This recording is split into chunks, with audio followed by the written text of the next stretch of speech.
that were brought to light about his alleged behaviour. So it is something that I think, unless we see a change perhaps in that TV schedule, there may still be questions this morning and perhaps for the coming days as well. Yeah, that was 6 years ago, of course, so I will wait and see what happens with MasterChef. Meantime, let's take you to Brussels. Yes, good morning, good to see you. Today, as you know, and tomorrow, NATO foreign ministers will meet, and we have many urgent security issues to discuss. This afternoon, we will welcome His Majesty King Abdullah II of Jordan to our meeting. The King has been a guest at NATO many times, but this will be the first time he is participating in the meeting of NATO foreign ministers. Jordan is one of NATO's most important partners in the Middle East. We will open our NATO liaison office in Amman soon. And this is an important step in making our deep relationships in the region even stronger. I'm therefore grateful for King Abdullah's presence. We will discuss the ongoing conflict in the Middle East and its impact on Euro-Atlantic security. This evening we will have a working dinner of the NATO-Ukraine Council, for the first time with Ukrainian Foreign Minister Andriy Sybiha. The new EU High Representative, Kaja Kallas, will also join us, because NATO and the EU must work closely together in our support for Ukraine. Ukraine is entering another crucial winter, and Russia's aggression shows no sign of abating. Just the opposite. Putin is ramping up his rhetoric and reckless actions. He is using Ukraine as a testing ground for experimental missiles and is deploying North Korean soldiers in this illegal war. Putin is not interested in peace. He is pressing on, trying to take more territory, because he thinks he can break Ukraine's resolve and ours. But he is wrong. Ukraine has a right to defend itself, and we have a duty to help them. So we need to continue our steadfast support.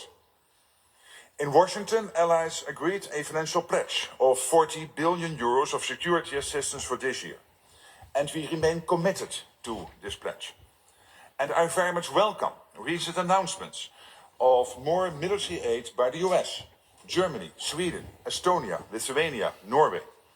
This is great news. We are setting up our new NATO command in Wiesbaden to coordinate security assistance and training for Ukraine. This makes our support more steadfast and also sustainable. But we will all need to do more, especially now. The stronger our military support to Ukraine is now, the stronger their hand will be at the negotiating table. And the sooner we can end Russian aggression once and for all in Ukraine. Tomorrow, ministers will address Russia's hostile actions in NATO countries. Over the past years, Russia and also China have tried to destabilize our nations with acts of sabotage, cyber attacks, and energy blackmail to intimidate us. None of these actions will deter us from supporting Ukraine or making our own defenses stronger. NATO allies will continue to stand together to face these threats through a range of measures, including greater intelligence sharing and better protection of our critical infrastructure. And with that, I'm ready to take your questions. Thank you. We'll start with Reuters over there. Sabine. Thank you. Secretary, Ukraine has been asking for a quick invitation to NATO. Will you issue such an invitation to NATO during this meeting, or will you at least strengthen the membership language on Ukraine's path to membership? Well, as you know, allies agree that the future of Ukraine is in NATO, and during the Washington summit, we agreed on the irreversible path towards NATO, and before and after the Washington summit, allies have been working on building the bridge.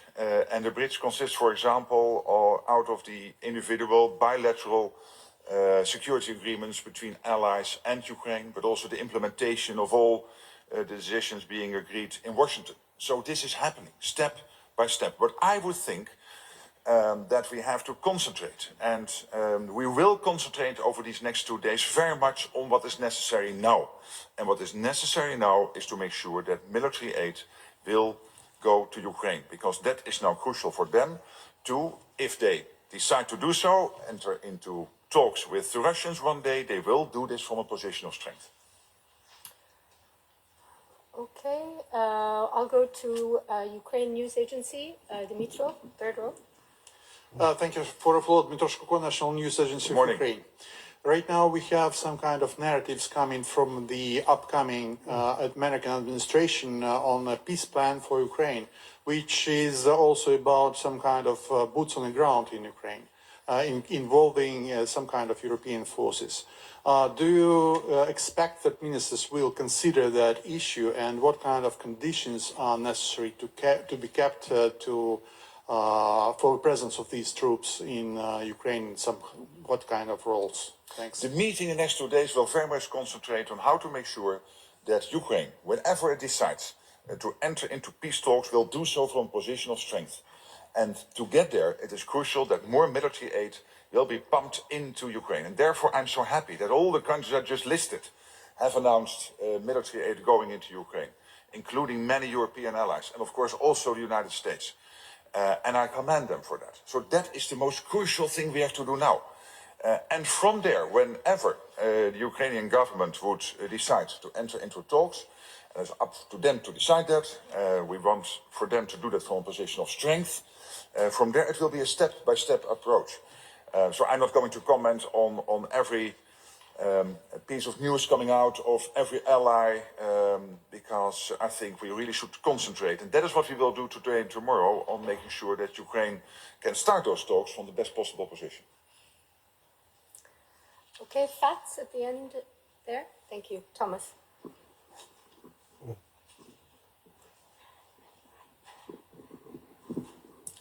Thanks a lot, Thomas Kutschka, Frankfurt Allgemeine Zeitung. 2 questions, please. The first one, have you discussed such plans like patrolling a demilitarized zone, for instance, in the future when you spoke to President Trump in Mar-a-Lago? And the second question related to China. There have been reports about delivery of drones, military drones, to Russia and their use on the battlefield. Have you seen conclusive evidence that such drones are actually used against Ukraine? Thank you. On the second question, as you know, China is active in the sanctions circumvention, is active through dual-use goods they deliver into Russia, and therefore China, but also Iran and North Korea, they are all involved in Russia's full onslaught on Ukraine. And we are very not only worried about that, we condemn it. And then I come back to your first question, my discussions with the incoming president, with President Trump. Clearly, I cannot tell you what he said, but we very much focused the discussion on 3 issues. One, he was the one ramping up defense spending when he was president. And I, again, thanked him for that because that was crucial. But we need to do more. It will not be enough to stick at the 2%, because longer term, that means that...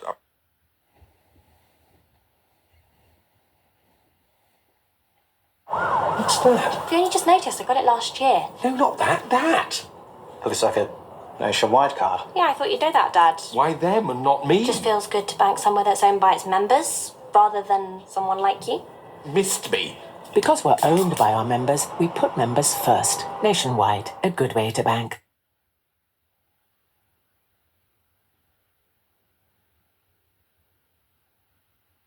And China you already mentioned, but also Iran and, of course, North Korea, they're all working together. And Russia's paying for this. For example, missile technology, which is then being used by the North Koreans to threaten not only us or the Republic of Korea, so South Korea and Japan, but also the US mainland. So this all is getting connected. So whenever we get to a deal on Ukraine, it has to be a good deal. Because what we...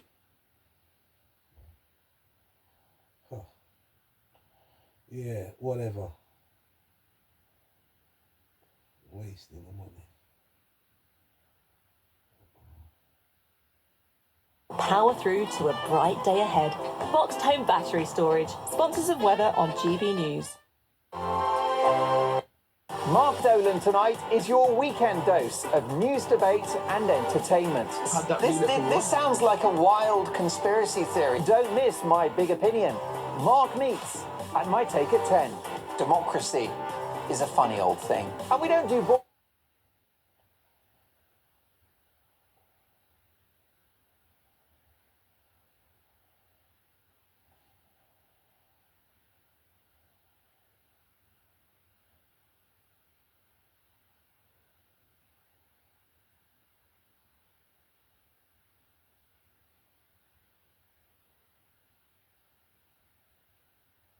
It's controversial. Since before I was born. It's everything you need to kickstart your evening.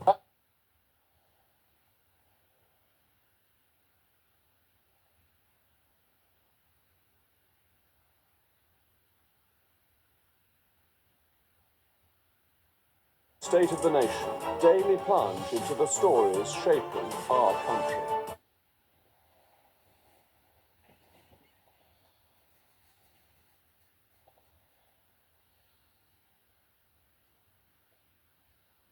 Down your street, tune in to State of the Nation, Monday to Thursday, 8 to 9 o'clock. Only on GB News.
To analyze. The tests show the water contains high levels of feces in it. Yes, whether we like it or not, the sewage water from the villages north of the park are flowing into the Albufera. Some purification plants are not 100% working or are out of service. The sanitation network has also been affected. All that needs to be quickly repaired to avoid a far greater disaster. Repairs critically needed, but time-consuming. The floods hit more than 120 water treatment plants and destroyed many pipes. High Porter, where 27,000 people live, was one of the worst-hit towns. The drain network is clogged up with mud. How are you getting on with cleaning up the pipes? We've unblocked this one 15 times already. Are we close to unblocking everything? I'd say we've cleaned 30%. In this area, we've got more than half Spain's sewage cleaning lorries. This lorry and many others have no alternative but to discharge their muddy liquid full of feces into the river. Cleaning up the sewage network is going to take at least a year. The regional government insists it's deployed the resources urgently needed to clean up the nature reserve.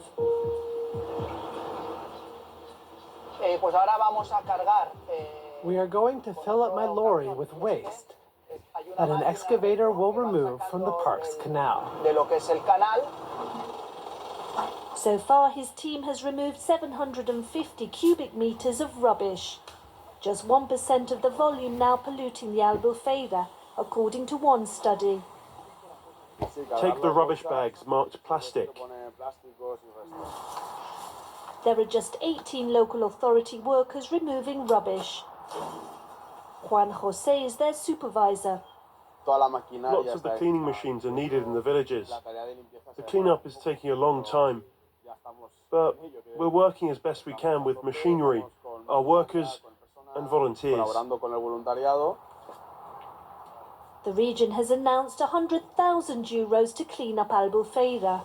Far too little, says this biologist, because the disaster has also hit many beaches in the nature reserve. It's as if there were a big fire, and we'd sent one fireman with a fire extinguisher, and we're saying, we've sent the firefighters. The resources deployed are completely insufficient. Jimenez has spent the last month examining the waste at Albufeira.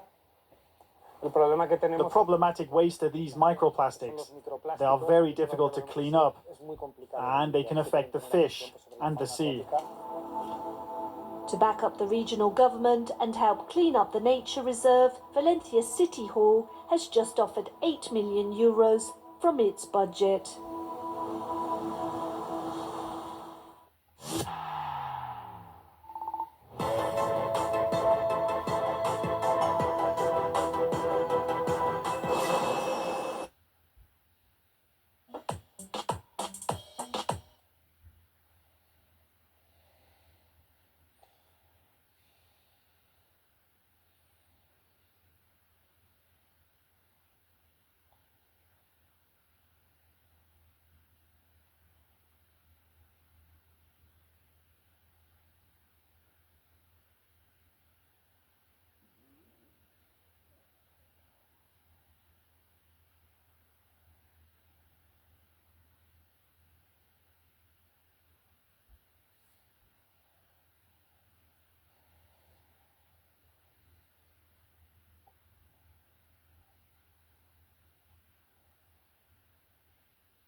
Normalerweise Bayern, wenn sie spielen in der Allianz, auch in Pokal, in Bundesliga, in Champions League. Sie sind immer Favorit. So für uns ist die größte Herausforderung. Und fast eine Finale, so es ist weiter zu gehen oder zu Hause, so wir gehen mit alle.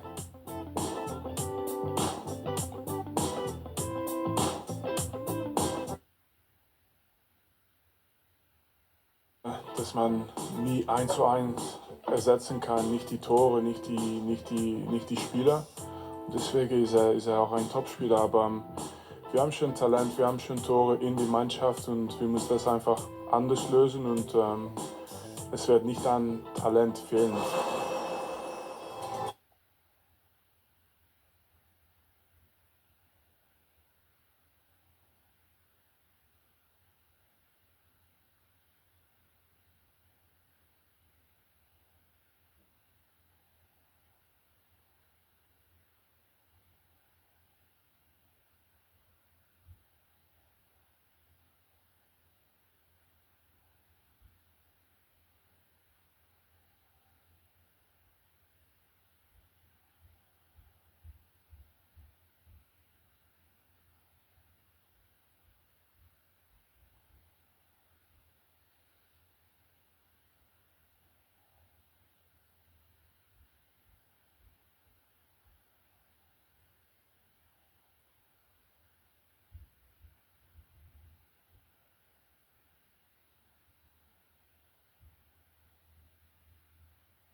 People racially pure according to their criteria.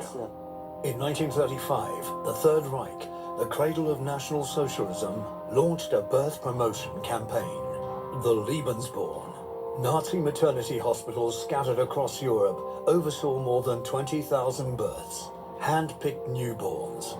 In this case, it's noted rigorous build, Nordic type.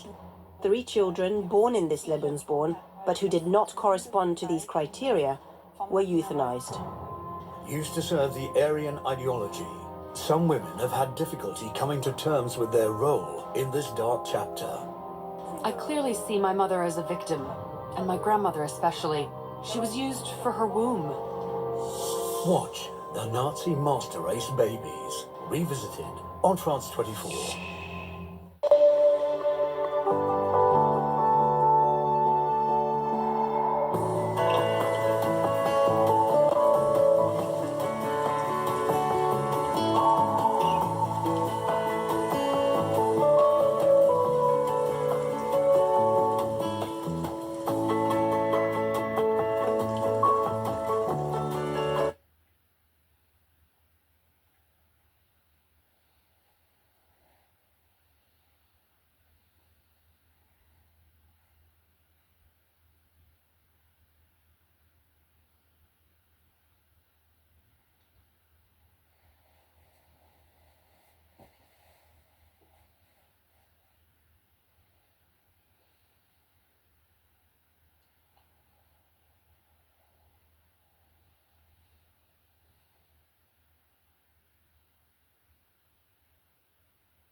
begin tomorrow afternoon at 4 p.m. Paris time. NATO's chief has said in the last hour that allies need to step up their military aid for Ukraine to strengthen Kyiv's position should it enter negotiations with Moscow over an end to the war. And as NATO leaders begin meeting for what is set to be its last summit before the Trump administration takes over in the US. And Hezbollah and Israel trade fire across the border despite the fragile ceasefire in place. Israel admitting it struck dozens of targets as Hezbollah has also fired rockets. Israel just saying, in fact, it attacked a terrorist cell in Aqaba village in Bekaa province.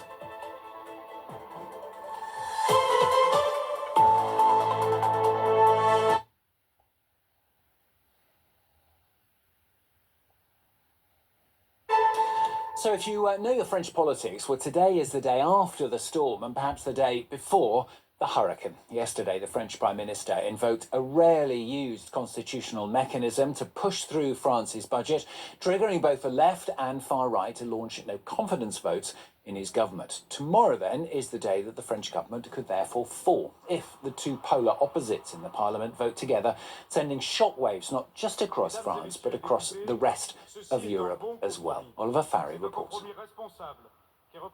Can Michel Barnier still save his government? Over the next 48 hours, the French Prime Minister will need all the support he can get because his adversaries are circling. On the left, the parties of the New Popular Front went on the attack Monday as soon as they left the chamber. And we're certainly not waiting till tomorrow to table this motion. It's already done. 289 votes are needed to bring the government down. The New Popular Front has 192 seats, and if the far-right National Rally and its allies join them, that would make 332, meaning Barnier's days as Prime Minister would be numbered. Some in the government ranks are trying to call on the Socialist Party to vote no to the motion. It's not just the National Rally who are voting for this motion of censure, it's also the Socialist Party. It's a big party of government. It's given France two presidents. Will they be satisfied with leaving the country without a budget by adding their voices to an anti-Republican front?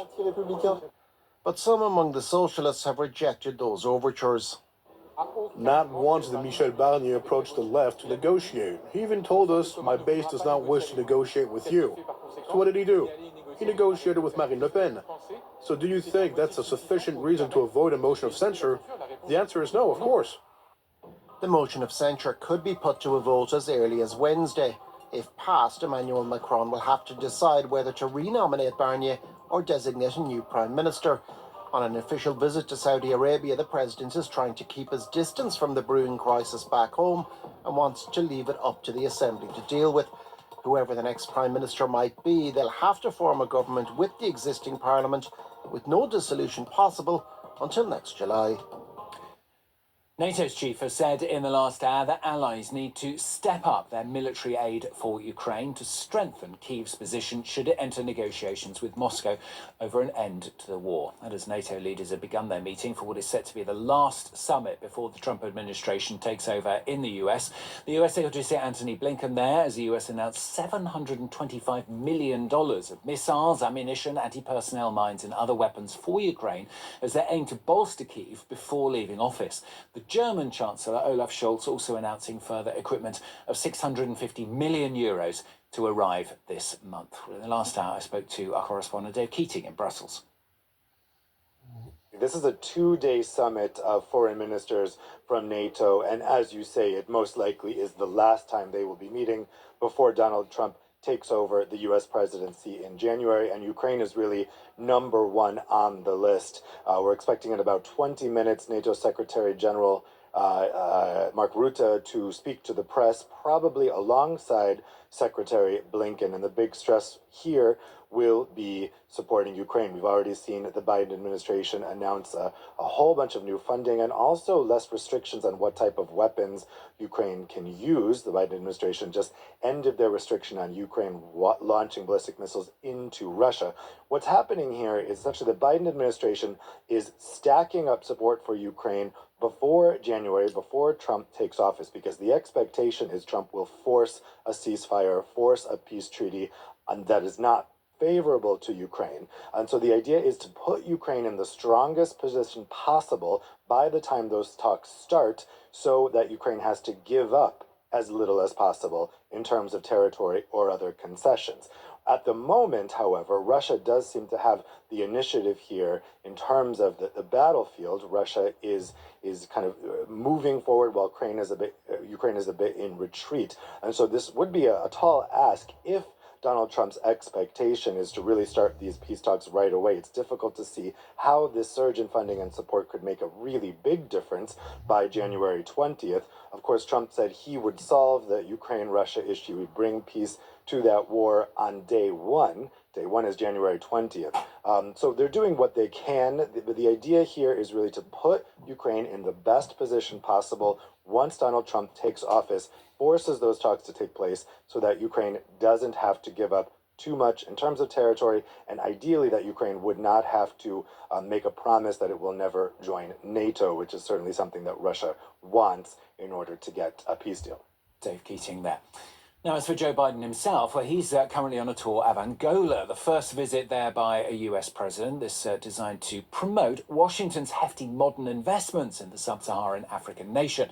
A centerpiece of his trip showcasing the US commitment to $3 billion to the Lobito Corridor. It's a huge railway project that links Zambia, Congo and Angola.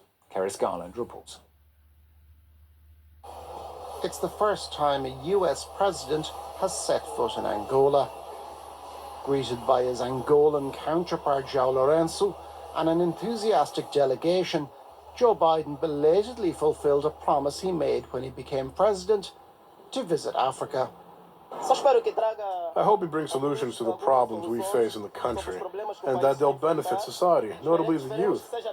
We hope he'll bring new political strategies to the country. The aim of the visit is to boost the Lobito Corridor, a train link supported by the United States and the European Union, which intends to transport minerals to the Angolan port of Lobito on the Atlantic coast and counter China's ambitions in the region. Presently, most of the critical mineral resources and the strategic minerals are exported out of the eastern side of Africa, mostly through Dar es Salaam, into China and Asia. It will be Joe Biden's only official visit to Africa as president, and it comes at a controversial end to his sole term in office, with the pardon he granted at the weekend to his son Hunter. And on the flight to Luanda, Biden was careful to avoid the journalists on board. Israel saying it has struck dozens of Hezbollah targets across Lebanon. Israel's military saying that it attacked a terrorist cell in Lebanon's Aqaba village in Bekaa province just coming into us. It's despite, though, of course, the ceasefire which came into effect last week. At least 11 people killed on Monday alone. Hezbollah also admitting it has fired rockets into Israel, launching an attack on an Israeli position. No casualties on the Israeli side reported. These residents in southern Lebanon are arranging for proper funerals for those killed during hostilities with Israel. But as families took the bodies to their hometowns, even more people died on Monday, with both Hezbollah and Israel accusing each other of violating the truce. According to Lebanese authorities, there were several deadly Israeli airstrikes, including in the villages of Haris and Talouseh in the south. Israel said it targeted Hezbollah fighters, infrastructure and rocket launchers. It came shortly after the militant group said it attacked an Israeli army position in the disputed part of the border area between the two countries after what it called repeated violations of the deal by Israel. The Israelis, meanwhile, said Monday's strikes were in response to Hezbollah's hostile activity and called for fighters to move north of the Litani River. I want to emphasize Israel is committed to the successful implementation of the ceasefire, but we will not accept a return to the situation as it stood on October 6, 2023. The US, who's responsible for monitoring and implementing the deal along with France, has played down these latest attacks and said the ceasefire has been broadly successful. We've not seen the ceasefire breakdown. When we get reports of potential violations, we have a mechanism that we put in place with the government of France to look at those potential violations, determine if they are in fact violations, and then engage with the parties to ensure that they aren't repeated. Under the ceasefire deal, Hezbollah has 60 days to withdraw its fighters and infrastructure from southern Lebanon, while Israeli troops are also to pull back to their side of the border during the same time. Video footage taken by a rebel fighter in Syria appears to show insurgents entering a palace believed to belong to the Syrian President Bashar al-Assad in Aleppo. The video is said to have been filmed on Sunday, showing them exploring several grand reception rooms before climbing the marble staircase to investigate the bedrooms and bathrooms. It comes after Syrian rebels at the end of last week seized most of the largest city of Aleppo, as well as dozens of nearby towns and villages, as part of a lightning offensive against the forces of President Bashar al-Assad.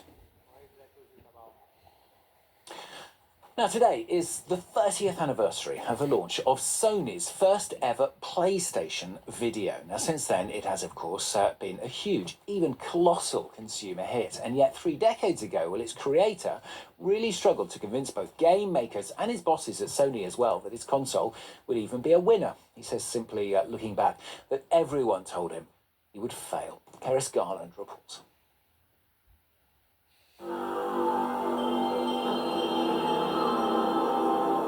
Its iconic startup chime is just one of the many things gamers will remember about Sony's original PlayStation. The grey console took the world by storm when it first hit shelves on December 3rd, 1994, with more than 102 million sold worldwide. This French YouTuber, who has collected almost every title released for the PlayStation in Europe, says the console was a revolution. Avec cette console, je disais, il y a des expériences. With this console, there are experiences, sensations that we discovered that we'd never had before. To be scared in Resident Evil, but really scared, like watching a horror film. To feel, well, it was already possible with racing games. But to have that feeling in 3D, it was closer to what you had in real life. En 3D, ça se rapprochait plus de ce qu'on avait dans la vie réelle. Helping to launch franchises like Resident Evil and Tomb Raider, Sony courted a young adult audience. This broadened the appeal of a pastime that had often been dismissed as a hobby for children. From a hardware standpoint, the CD-ROM also proved to be a game changer. The technology was cheaper and could store much more data than cartridges used by competitors like Nintendo. 30 years on, some analysts are predicting that cloud gaming will soon render consoles obsolete. And despite laying off hundreds of workers in its PlayStation division in February, the Japanese company recently launched an upgraded version of its PS5, highlighting new AI features. But the PS2 still holds the title of the most successful console in history, having sold more than 160 million units. Now then, Donald Trump has announced that he will attend this weekend's reopening of the restored Notre Dame Cathedral here in Paris. It will be his first trip abroad as US President-elect.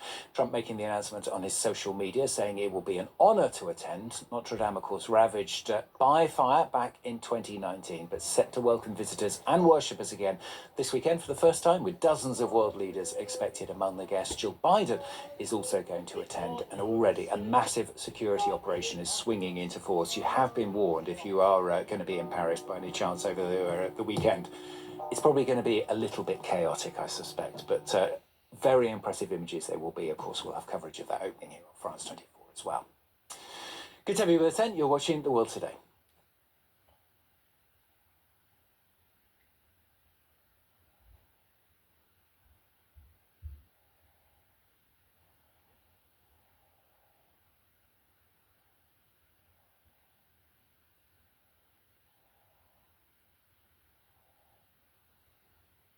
Were targeted. The numbers of casualties was incredibly very high. 20 Palestinians were confirmed injured, while 8 others were confirmed killed, according to medical sources in Kamal Adwan Hospital. But the vast majority of Beit Lahia area, Beit Lahia town, have been receiving evacuation orders by Israeli military, saying that you are no longer allowed to stay in that area, and they have dropped leaflets for civilians there entitled to be the collapse of Jabalia. They are reminding citizens in Beit Lahia that you will come to face and to meet the same end of Jabalia, which had collapsed based on the Israeli claims. But also in the past hour, Jabalia town has been under relentless attacks. Initial reports confirmed the killing of 2 civilians after being directly targeted by an Israeli drone, with no sign of a slowing of what's happening in the north so far, Tom. And Tarek, yet again, the US, Qatar, Turkey and Egypt are pushing for a ceasefire. At the same time, France and the UK is pushing Israel to come up with a winter humanitarian plan in Gaza. I mean, what's the feeling there, though, that this is just more talk and there's going to be little action coming from this? Well, unlike the negotiations that took place to reach a deal between Israel and Hezbollah in Lebanon, efforts here for the Gaza Strip have been quite complicated by some significant sticking points, including hostages and even the Israeli withdrawal from Gaza. Israel sees that the return and the release of hostages will be a domestic victory, while Hamas may see that the release of hostages will be a sort of a bargaining chip to extract concessions, including prisoner exchanges, ceasefire terms, and even easing the ongoing blockade. Now, mediators are working to bridge the gaps between both parts on the ground, but till now, what has been overwhelming is that the American President-elect Donald Trump starkly warning both parts to immediately release hostages and even to de-escalate the situation before he is officially be inaugurated and takes his office. But we're waiting for further fruitful outcomes from what's going on in Cairo, as everyone here pray for the end and for the day that they can hear the announcement of the cessation of hostilities and the end of this staggering conflict on the ground. Okay, thank you so much, Tarek. Tarek Abu Azum for us there in Dar al-Bala. Kamal Adwan Hospital in northern Gaza is barely able to function because of repeated Israeli attacks. Last week, the director of the hospital's intensive care unit was killed in an Israeli strike. But volunteer doctors are keeping its services going. Moath Al-Khalut went to meet them. A group of specialized Indonesian doctors arrived to Kamal Adwan Hospital to support their colleagues from the Palestinian doctors who stay at Kamal Adwan Hospital. And let's get inside the operation department to talk to Dr. Dina. How could you describe the situation? How dire the situation here at Kamal Adwan Hospital? In Kamal Adwan, there is a lack of medical staff, of course. There's only young doctor, and especially there is no surgeon, only GP and one resident, and they have to take care a lot of patients. So there's really lack in medical supply and medical staff. And I believe that hospital supposed to be a very safe place, yeah. But I think Kamal Adwan is the most dangerous hospital. So the Israeli army forced them to leave their luggage, their personal stuff, and come here to the Kamal Adwan Hospital. They spent months of waiting to enter to the northern Gaza Strip. They described the situation here and told us there is a severe shortage of medical supplies, medical staff, and every surgical tools. Moath Al-Khalut, Al Jazeera, Kamal Adwan, Palestine. The Lebanese Health Ministry says at least 9 people have been killed in a series of Israeli airstrikes on 2 southern towns. Israel's army says it's retaliating after Hezbollah launched rockets for the first time since a ceasefire was agreed. And the armed group fired missiles into an area called Mount Dov in Sheba Farms that is occupied by Israel. Well, Zaina Hodab joins us live now from Beirut. And Zaina, after yesterday's violations, can you just explain where the ceasefire actually stands right now? Well, neither side has declared the ceasefire dead, but it remains fragile. Now, it is largely holding in the sense that it put a halt to Israel's wide-scale bombardments across Lebanon that we witnessed over the past few weeks. But Israel continues to carry out strikes in Lebanon. A short while ago, the Israeli military, saying it hit, quote, a terrorist cell in the east of the country, that's in the Bekaa area. And it's not just in Lebanon. Israel is hitting in neighboring Syria too. They hit a car on the road to Damascus International Airport. Israel believes that this is not a violation of the truce, that it is acting in self-defense, that it is taking out what it is calling threats emanating from Hezbollah. But Hezbollah and Lebanon see the situation differently, and that's why Hezbollah, for the first time on Monday, fired rockets across the border. They didn't cause any casualties, but Hezbollah said that this was an initial defensive warning so that Israel will stop its violations in Lebanon. And Hezbollah carried out the attack after the United States and France, members of the committee that's supposed to monitor and implement the ceasefire, accused Israel of violating the truce. The situation is, Israel feels it has the upper hand. It's acting with little restraint. Hezbollah wants this to change. It needs to impose some sort of a deterrence. But if Hezbollah fires yet more rockets across the border, it could risk widening this conflict, reigniting this conflict, and the tens of thousands of people have already made their way to their homes only to find devastating villages and in a very desperate situation. So the situation is fragile, but that ceasefire is largely holding.